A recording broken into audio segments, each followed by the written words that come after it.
Muchísimas gracias a Luis Daniel Vázquez, ya te dije Luis Daniel Vázquez, como si te estuviera yo regañando, perdóname. A Daniel Vázquez, muchísimas gracias, profesor investigador del Instituto de Investigaciones Jurídicas de la UNAM. Gracias por darse el tiempo de estar por acá para hablar de un tema que nos ha conmocionado durante las últimas semanas, ¿no? Y es precisamente pues el tema del rancho Izaguirre en Teuchitlán, ¿no? Esto que nos ha conmocionado a todas y a cada una de las personas que vivimos en este país. Pues un poco para ir entrando al tema, Daniel. ¿Cómo entenderlo a partir de un tema que tú has trabajado bastante, que son las redes de macrocriminalidad? Porque pareciera que para que una atrocidad como esta sucediera, no basta con, digamos, el poder de la delincuencia organizada, sino que tienen que haber varias implicaciones del Estado, entendido como el Estado que formamos todos, ¿no? Gobierno, instituciones, ciudadanos. Entonces, pues, ¿qué nos va develando esta atrocidad un poco a partir de estas redes de macrocriminalidad? Sí, efectivamente, supone varias cosas. Mira, una importante, el nacimiento de este tipo de centros de reclusión y centros también de asesinato de personas, en realidad se inauguraron básicamente con los Zetas. Es muy importante identificar ese punto de partida porque los Zetas cambiaron la forma de actuar del crimen organizado, ahora de las redes de macrocriminalidad en México. Y en particular lo que imprimieron fue una dinámica militar. Eso es, digamos, la novedad. Como sabes, los Zetas vienen en principio de una salida de militares en el 99, que se refuerza después en el 2004, que en principio se convierten en el brazo armado del Cártel del Golfo y posteriormente en realidad pues se dan cuenta de que tienen la capacidad para ser un cártel autónomo. De hecho, se enfrentan directamente al Cártel del Golfo y empiezan a tener un fuerte crecimiento, de tal forma que en muy poquito tiempo, en no más de 4 o 5 años, ya controlaban más de una o tenían presencia y con gobernanza criminal en más de una tercera parte del territorio nacional. En Coahuila, en Nuevo León, en Monterrey, en Tamaulipas, bajaban por Veracruz, perdóname, ¿no? Controlaban también la costa de Chiapas, la costa de Oaxaca, tuvieron control en Acapulco y tuvieron control también en varios otros lados. Y ahí tenemos los primeros centros de entrenamiento y centros también de asesinato, como el que acaban de encontrar en Jalisco. En particular, ahí los tenían en la zona de Córdoba, Orizaba, en Veracruz. Tienen esta dinámica de control militar y tienen también una dinámica de reclutamiento forzado y de muchísima violencia. Y no hay que olvidar también que cuando el Estado decide exterminar a los Zetas, y uso la palabra con mucho cuidado, exterminaron a los Zetas, lo hacen utilizando dos órganos. Por un lado, la Secretaría de Marina, por la zona en la que se encontraban, por la zona del Golfo, pues directamente empezaron a asesinarlos con la Secretaría de Marina. Y por otro lado, un grupo del que te acordarás que se llamaban los Matacetas, ¿no? Que empezaron a salir por todos lados, los Matacetas, y era pues una especie como de grupo paramilitar que justamente se utilizaba para enfrentar de forma directa a los Zetas. Este punto es relevante porque los Matacetas también tenían un entrenamiento militar. Y es relevante también tenerlo en cuenta porque las Matacetas se convierten después en el brazo armado del cártel Jalisco Nueva Generación. Entonces, el gran lío que tenemos es que las prácticas de reclutamiento forzado, las prácticas de este tipo de campos, las dinámicas de extorsión, la apropiación del territorio, pero además la construcción de una gobernanza criminal con dinámicas militares, es obra de los Zetas, se copia por los Matacetas y en consecuencia por el cártel Jalisco Nueva Generación, y en la medida que es pues exitoso para los objetivos obviamente de las redes criminales, también se empieza a copiar por el resto de los grupos criminales, en particular por la familia michoacana y por el cártel de Sinaloa. Entonces, esa es la gran revolución, esa es la dinámica nueva, digamos, de las redes de macrocriminalidad muy propias del siglo XXI. Y lo que tenemos en Juchitlán, pues es nada más una muestra más de algo que en realidad viene sucediendo en México desde hace al menos 15 años. Ahora, esto, como nos vas describiendo, es como un desenvolvimiento histórico, ¿no? De lo que hemos ido heredando. Am, y lo que vemos precisamente es lo que hablas, ¿no? Incluso hay gente que empieza a hablar de zonas, ¿no? De trata de personas, de zonas de entrenamiento y de circuitos de desaparición de personas, ¿no? Entonces, ¿cómo se van implicando unas con otras? O sea, ¿cómo entender estos circuitos de desaparición? ¿Cómo funcionan? ¿Cómo se van alimentando? Y de dónde vienen? Bueno, son procesos porque estas redes de macrocriminalidad requieren obviamente de realimentarse de forma sistemática. Tienen bajas especialmente en gente joven, hombres y mujeres jóvenes, que son los que utilizan normalmente como carne de cañón. Desde ahí que uno de los grandes problemas que tengamos son tres, yo creo. Por un lado, obviamente, primaria, secundaria y terciaria para combatir el reclutamiento y el reclutamiento forzado. Una política primaria sería una política dirigida a la población en su conjunto, una secundaria sería una política dirigida a aquellos sectores, que, ya sea por zonas, por regiones, pero también por clase, por lugares específicos, que sabemos que tienen una mayor probabilidad de ser reclutados. Y una política terciaria quiere decir aquellas personas que ya fueran reclutados y cómo vamos a hacer para que de alguna manera dejen las filas del crimen organizado. Entonces, no tenemos una política primaria, secundaria y terciaria para evitar el reclutamiento, para prevenir el reclutamiento y el reclutamiento forzado. Ese es uno de los grandes problemas. En la medida que los reclutamientos son también forzados, pues lo que sucede, como vimos en ese campo, pero que sucede en prácticamente todos, es que aquellas personas que intentan escapar, que no quieren acceder a las obligaciones o a las órdenes que le está dando directamente el cártel, pues son asesinadas y muchas veces son desaparecidas. Entonces, en ese sentido, el segundo grande problema que tenemos ahí, pues es la política de desaparición. ¿Cómo vamos a hacer para, por un lado, para prevenir el reclutamiento y por otro lado, después para buscar en ese marco a las personas desaparecidas, que se torna muy complicado? Y el tercero que yo pensaría es el gran problema que tenemos de exclusión socioeconómica, porque muchas veces las personas que se encuentran ahí, pues son personas que están buscando empleos de muy baja remuneración, son los que se encuentran en el primero, segundo, tercer decil. Entonces, lo que tenemos ahí también es una especie de discriminación estructural en contra de personas normalmente jóvenes, pero también de personas en condiciones de pobreza o en condiciones de mucha vulnerabilidad social. Entonces, esas son tres por lo menos de las áreas que tendríamos que estar atacando justamente para evitar este tipo de fenómenos. Perdóname que esté prendiendo y apagando la cámara, pero es que donde estoy el internet no es de la mejor calidad y creo que así se me corta menos. Eso es lo que creo. Ok. Si algún ingeniero en sistemas nos puede decir si mi creencia es verdadera o falsa, pues ya iremos viendo, ¿no? Yo dije, Justo Arturo ya se mencionabas, fue. Se exacto. va a aburrir. No, para nada. Aquí andamos, pero más bien perdóname por eso. Justo ahorita mencionabas estas tres estrategias que se podrían seguir, ¿no? Y lo que estamos viendo en la realidad es algo diametralmente opuesto, ¿no? Estamos viendo a autoridades locales que decían es que no teníamos ni idea, ¿no? Y creo que esto nos habla un poco de la implicación y del grado de implicación. Entonces, ¿qué se tendría que ir reconociendo a nivel gobierno para después empezar a poder dar estos pasos que nos estás comentando? Bueno, lo primero y lo más importante, digo, yo entiendo que para cualquier gobierno, para el Estado tal vez en su conjunto, es muy difícil aceptar que la clase política forma parte de estas redes de macrocriminalidad. Pero no hay que olvidar que justamente pues ese es el elemento central de las redes de macrocriminalidad, que tienen tres estructuras: una estructura criminal, una estructura empresarial, pero también una estructura política. Y es relevante saber que tienen una estructura política porque así se entiende cosas como estas, espirales de violencia tan profundas, también la posibilidad de que esa violencia se dé en marcos estructurales de impunidad, ¿no? Porque las estructuras políticas, ese es su papel. El papel es que hay una demanda explícita de impunidad, ellos hacen todo lo posible porque no se haga la investigación correspondiente. Y en el trabajo que nosotros hemos realizado, las figuras más importantes en materia política son las que se encuentran a nivel entidad federativa, es decir, gobernadores y gobernadoras, los fiscales, las secretarías de seguridad pública, las direcciones generales de reclusión, bueno, de centros de reclusión. Esas son las figuras que normalmente pertenecen a las redes de macrocriminalidad y son las que tienen un mayor nivel de posibilidad de administración de esas redes de macrocriminalidad. Muchas veces incluso por encima de las propias estructuras criminales, como lo vimos en varias entidades federativas.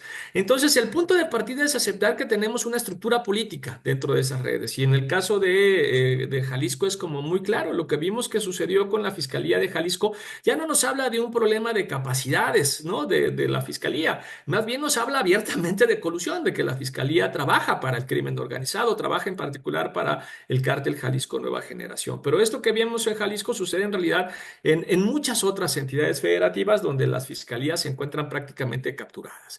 Y obviamente más abajo a nivel municipal, pero con un mayor nivel de sometimiento por vía de la violencia, pues tenemos todo el trabajo, más bien toda la estructura política política a nivel precisamente municipal, presidentes municipales, policías municipales, que también lo hemos visto en los principales masacres.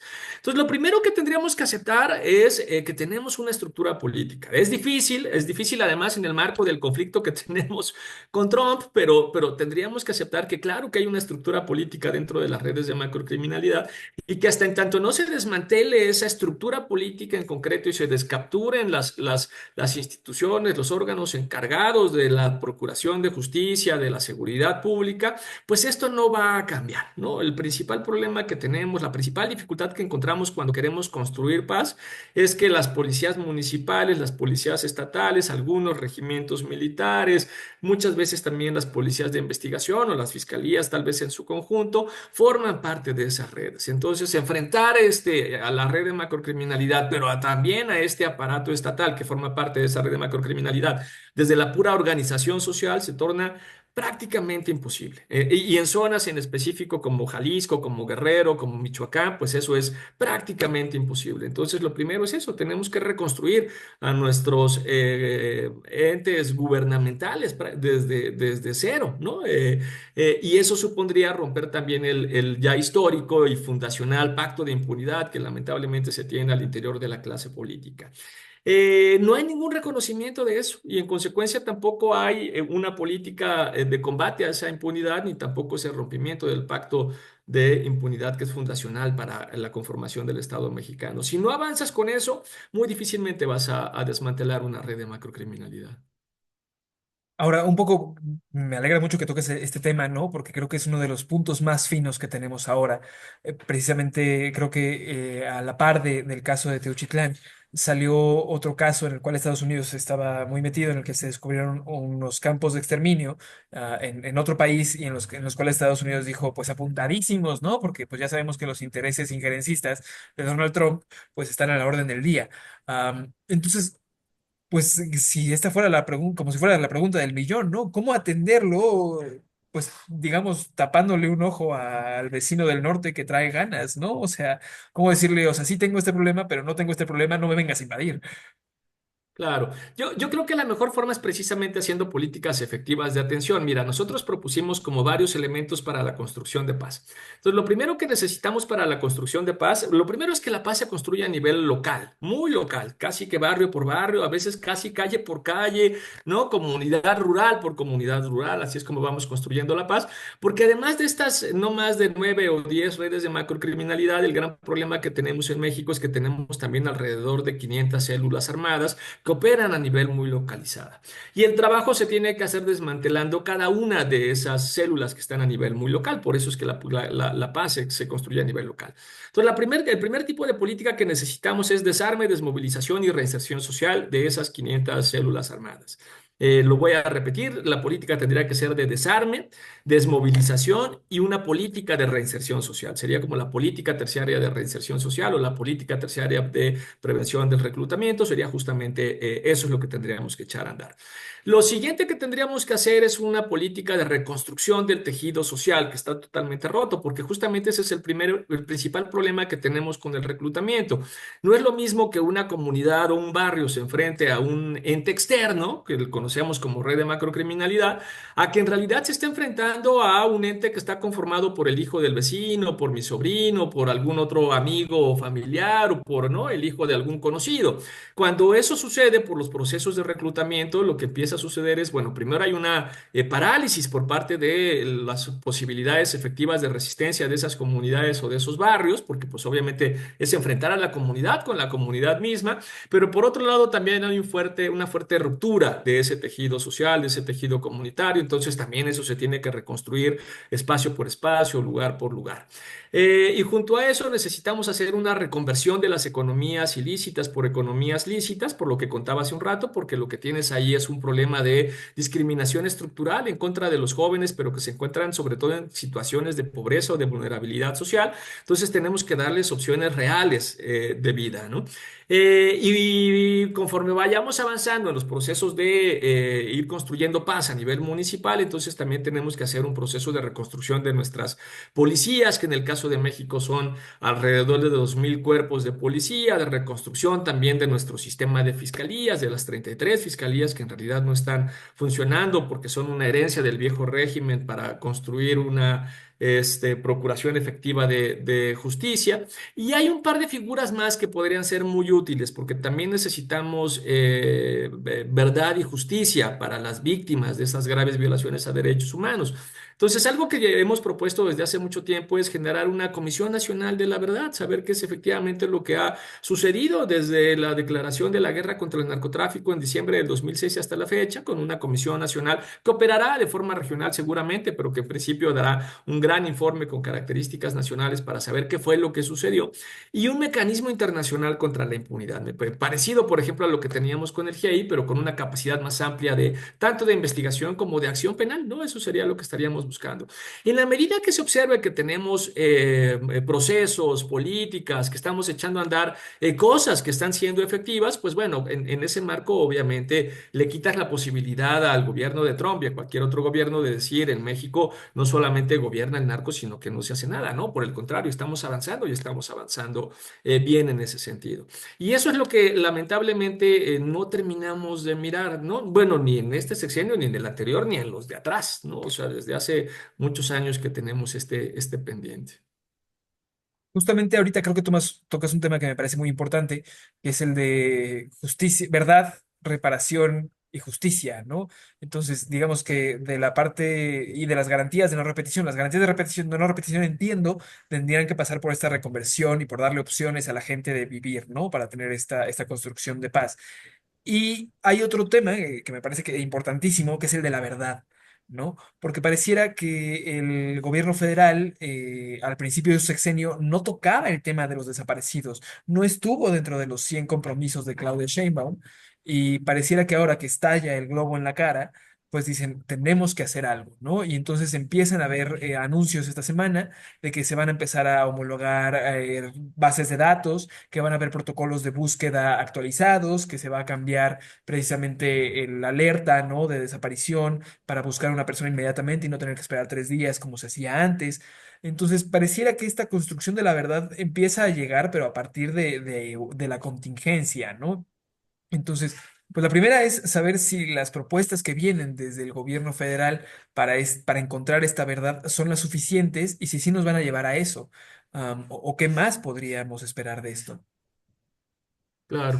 Sí, la primera buena noticia, como bien mencionas, es que, bueno, hay que decir que Morena está un poco dividido, está un poco roto sobre este punto, pero la presidenta fue muy clara en no negar lo sucedido, que había una tentación de negar lo que había sucedido en Jalisco, de no descalificar a las madres buscadoras, que también ya nos había pasado, nos había sucedido en el pasado, que simplemente se descalificara a los colectivos de familiares de personas desaparecidas.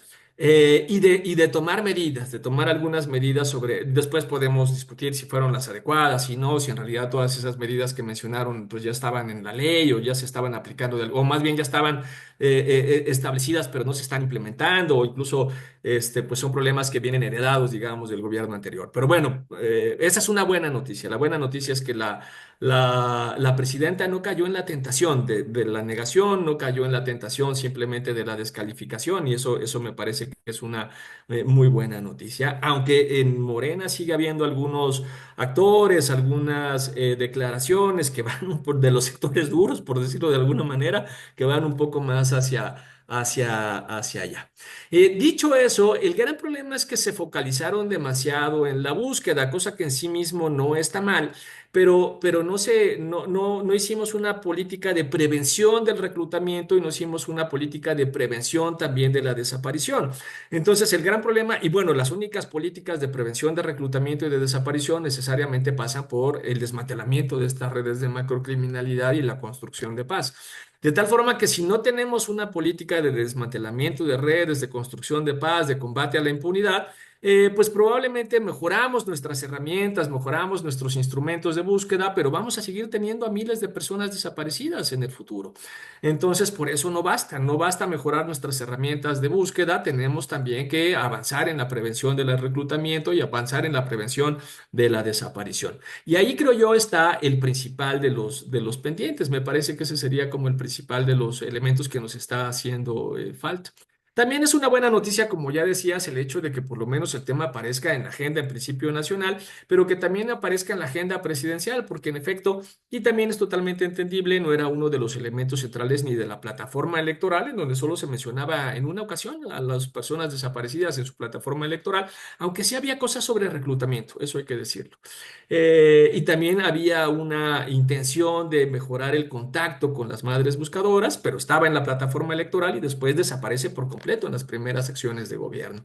Entonces, bueno, por lo menos el tema se vuelve a recuperar. Yo creo que hay varias cosas más que podríamos hacer en torno a prevención. Se me olvida que te el mute. Eh, Eso. Eso mero, ya está. Pues salvo preguntarte por estas cosas más que se podrían ir haciendo, y si tienes algún otro comentario para ir cerrando la plática, porque nos va comiendo el tiempo, pues yo lo dejaría hasta ahí y más bien quedo pendiente tuyo de alguna conclusión.